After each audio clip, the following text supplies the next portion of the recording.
And now part 2 for the reading of Srnicek and Williams from Inventing the Future. This is the conclusion. Quote, "You live the surprise results of old plans," unquote, Jenny Holzer. Where then do we stand? The latest cycle of struggles has been exhausted, undone by their tendencies towards folk politics, and everywhere today mass outrage combines with mass impotence. We have argued that the most promising way forward lies in reclaiming modernity and attacking the neoliberal common sense that conditions everything from the most esoteric policy discussions to the most vivid emotional states. This counter-hegemonic project can only be achieved by imagining better worlds, and in moving beyond defensive struggles. We have outlined one possible project in the form of a post-work politics that frees us to create our own lives and communities. Triumph in the political battles to achieve it will require organizing a broadly populist left, building the organizational ecosystem necessary for a full-spectrum politics on multiple fronts, and leveraging key points of power wherever possible. Yet, the end of work would not be the end of history. Building a platform for a post-work society would be an immense accomplishment, but it would only still be the beginning. This is why conceiving of left politics as a politics of modernity is so crucial, because it requires that we not confuse a post-work society, or indeed any society, with the end of history. Universalism always undoes itself, possessing its own resources for an imminent critique that insists and expands upon its ideals. No particular social formation is sufficient to satisfy its conceptual and political demands. Equally, synthetic freedom compels us to reject contentment with the existing horizon of possibilities. To be satisfied with post-work would risk leaving intact the racial, gendered, colonial, and ecological divisions that continue to structure our world. While such asymmetries of power would hopefully be unsettled by a post-work world, the efforts to eliminate them would undoubtedly need to continue. Further, we would still be seeking a systemic replacement for markets and facing the task of building new political institutions.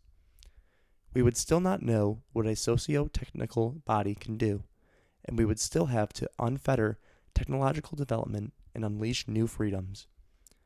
Transcending our reliance on waged labor is important, but we would still be faced with the immense tasks of undoing other political, economic, social, physical, and biological constraints. A project towards a post-work world is necessary but insufficient. Yet, a post-work platform does provide us with a new equilibrium to aim at, completing the shift from social democracy to neoliberalism to a new post-work hegemony. We believe it focuses the tasks of the present and provides a stable point from which to seek out further emancipatory gains. As with any platform, those who create it cannot fully predict how it will be used. While certain constraints and opportunities are built into a platform, they do not exhaustively determine the ways of life it will enable. A platform leaves the future open, rather than presuming to close it.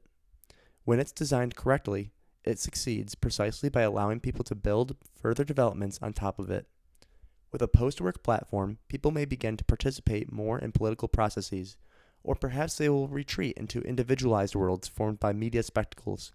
But there are reasons for hope, given the shift in work ethic required by a post-work society. Such a project demands a subjective transformation in the process.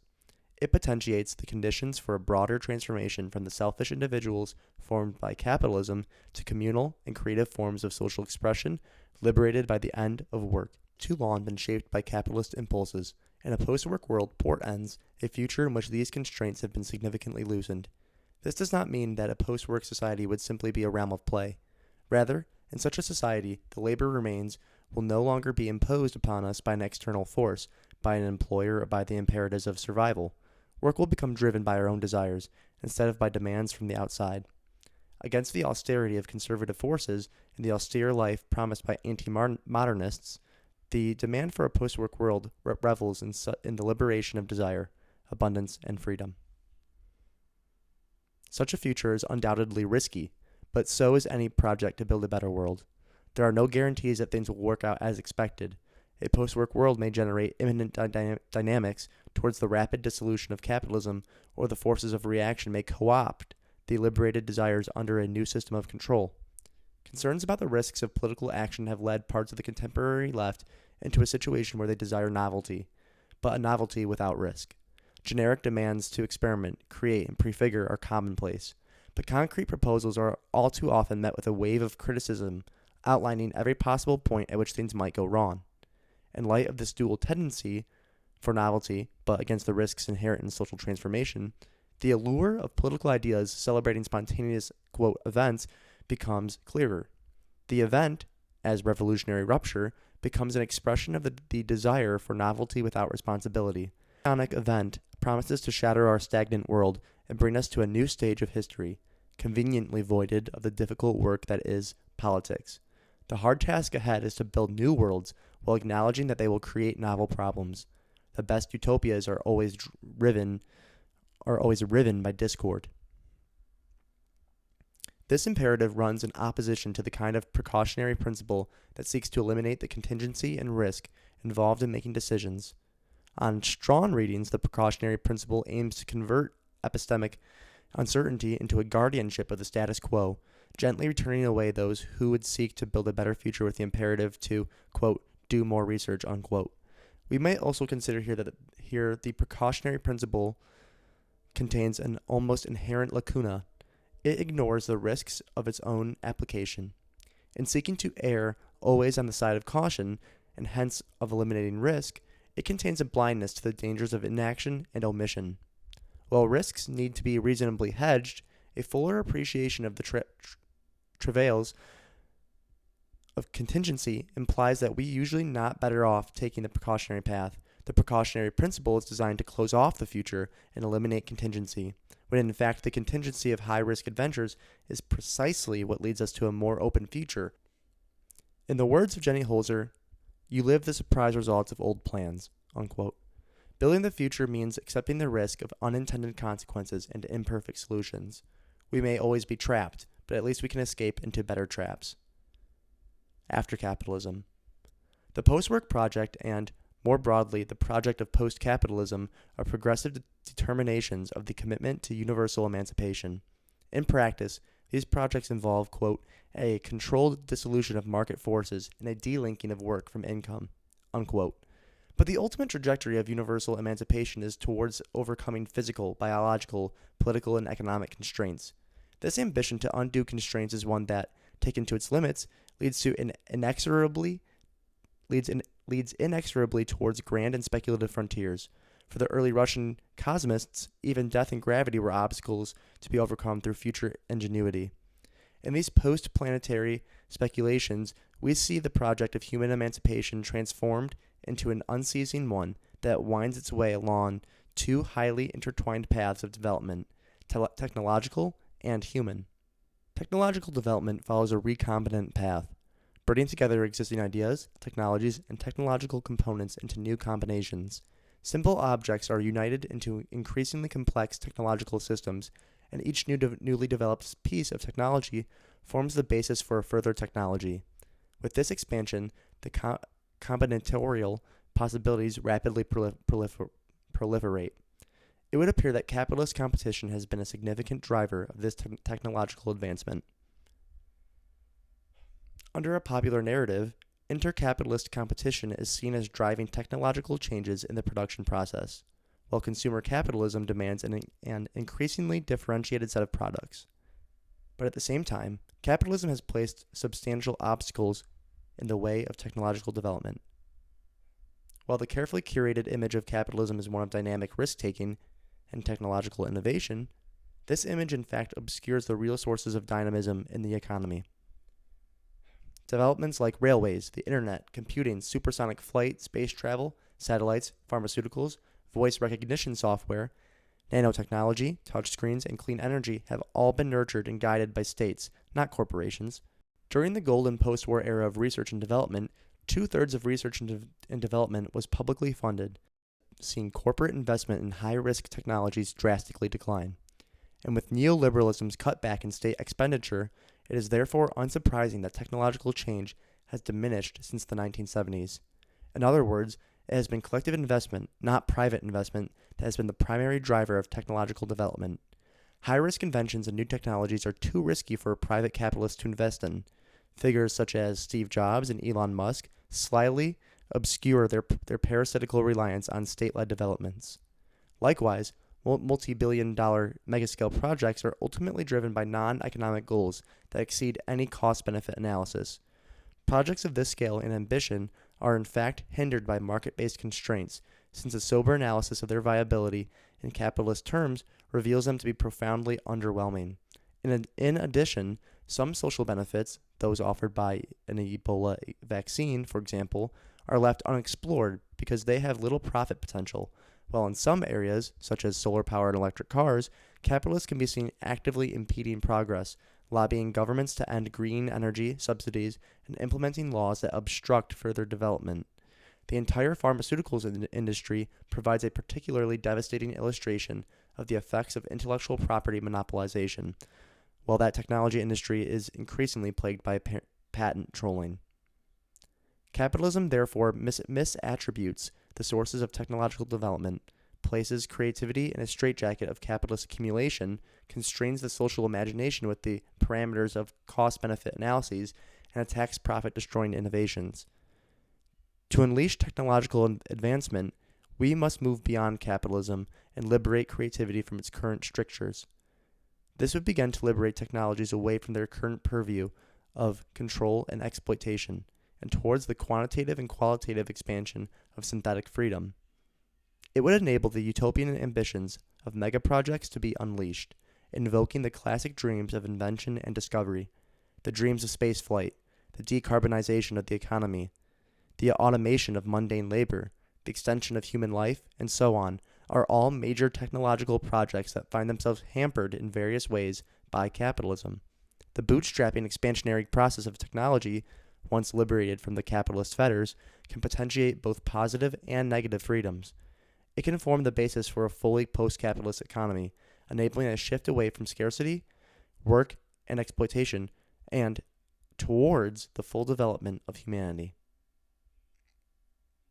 Intertwined with this picture of liberated technological transformation is therefore the future of human beings. The pathway towards a post-capitalist society requires a shift away from the proletarianization of humanity and towards a transformed and newly mutable subject. This subject cannot be determined in advance. It can only be elaborated in the unfolding of practical and conceptual ramifications. There is no, quote, true essence of humanity that could be discovered beyond our enmeshments in technological, natural, and social webs.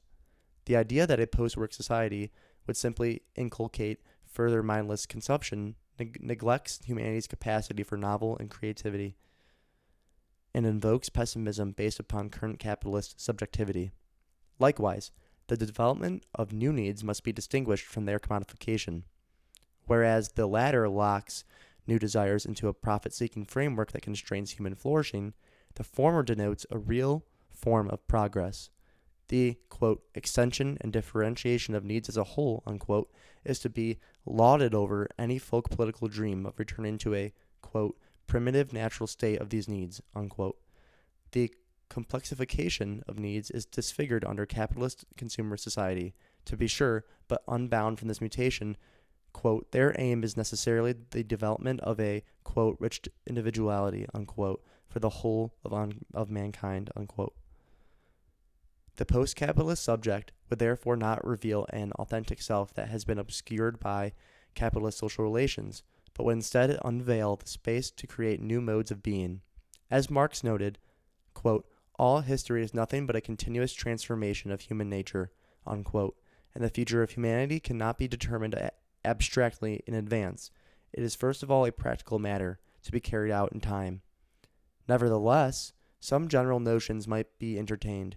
For Marx, the primary principle of post-capitalism was the, quote, development of human powers which is an end in itself, unquote. Indeed, the fundamental aim of this project was universal emancipation. The various ideas that Marxists have advanced to get there, the socialization of production, ending the value form, eliminating wage labor, are simply means towards achieving this end. The immediate question is, what does this aim entail? The synthetic construction of freedom is the means by which human powers are to be developed. This freedom finds many different modes of expression, including economic and political ones, experiments with sexuality and reproductive structures, and the creation of new desires, expanded aesthetic capabilities, new forms of thought and reasoning, and ultimately entirely new modes of being human. The expansion of desires, of needs, of lifestyles, of communities, of ways of being, of capacities, are all invoked by the project of universal emancipation. This is a project of opening up the future, of undertaking a labor that elaborates what it might mean to be human, of producing a utopian project for new desires, and of aligning a political project with the trajectory of an endless universalizing vector. Capitalism, for all its appearances of liberation and universality, has ultimately restrained these forces in an endless cycle of accumulation, ossifying the real potentials of humanity and constructing technological development to a series of banal, marginal innovations. We move faster. Capitalism demands it, yet we go nowhere. Instead, we must build a world in which we can accelerate out of our stasis. Before the future. The argument of this book has been that the left can neither remain in the present nor return to the past. To construct a new and better future, we must begin taking the necessary steps to build a new kind of hegemony. This runs counter to much of our political common sense today. The tendencies towards folk politics, emphasizing the local and the authentic, the temporary and the spontaneous, the autonomous and the particular, are explicable as reactions against a recent history of defeats, of partial, ambivalent victories, and of surging global complexity. But they remain radically insufficient for achieving broader victories against planetary capitalism. Rather than seeking temporary and local relief in the various bunkers of folk politics, we must today move beyond these limits. Against ideas of resistance, withdrawal, exit, or purity, the task of the left today is to engage the politics of scale and expansion, along with all the risks of such project entails. Doing so requires us to salvage the legacy of modernity and reappraise which parts of the post-Enlightenment matrix can be saved and which must be discarded, for it is only a new form of universal action that will be capable of supplanting neoliberal capitalism. Without tabula rasa or miraculous events, it is within the tendencies and affordances of our world today that we must locate the resources from which to build a new hegemony. While this book is focused on full automation and the end of work, there's a broad palette of political options for a contemporary left to choose from.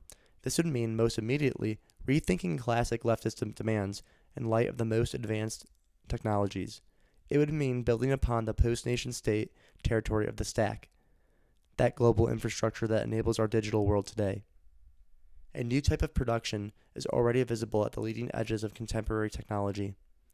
Additive manufacturing and the automation of work portend the possibility of production based on flexibility, decentralization, and the post-scarcity for some goods. The rapid automation of logistics presents the utopian possibility of a globally interconnected system in which parts and goods can be shipped rapidly and efficiently without human labor. Cryptocurrencies and their blockchain technology could bring forth a new money of the commons, divorced from capitalist forms. The democratic guidance of the economy is also accelerated by emergence technologies. Famously, Oscar Wilde once said that the problem with socialism was that it took up too many evenings. Increasing economic democracy could require us to devote an overwhelming amount of time to discussions and decisions over the minutiae of everyday life. The use of computing technology is essential in avoiding this problem, both by simplifying the decisions to be made and by automating decisions collectively deemed to be irrelevant. For example, rather than deliberating over every aspect of the economy, decisions could instead be made about certain key parameters: energy input, carbon output, level of inequality, level of research investment, and so on.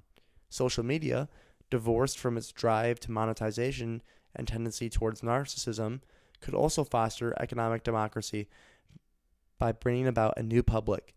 New modes of deliberation and participation might emerge from a post-capitalist social media platform. And the perennial problem facing post-capitalist economies, That of how to distribute goods efficiently in the absence of market prices can also be overcome through computers, Soviet attempts at economic planning, and today, computing power has grown exponentially to become 100 billion times more powerful. The calculation of how to distribute our main productive resources is increasingly viable. Equally, data collection on resources and preferences through ubiquitous computing means that the raw data for running an economy are more readily available than ever before, and all of this could be mobilized towards the implementation of the Lucas Plan on national and global scales, redirecting our economies towards the self-conscious production of socially useful goods like renewable energy, cheap medicine, and the expansion of our synthetic freedoms. This is what a 21st century left looks like. Any movement that wishes to remain relevant and politically potent must grapple with such potentials and developments in our technological world. We must expand our collective imagination beyond what capitalism allows. Rather than settling for marginal improvements in battery life and computer power, the left should mobilize dreams of decarbonizing the economy, space travel, robot economies, all the traditional touchstones of science fiction, in order to prepare for a day beyond capitalism. Neoliberalism, as secure as it may seem today, contains no guarantee of future survival. Like every social system we have ever known, it will not last forever. Our task now is to invent what happens next.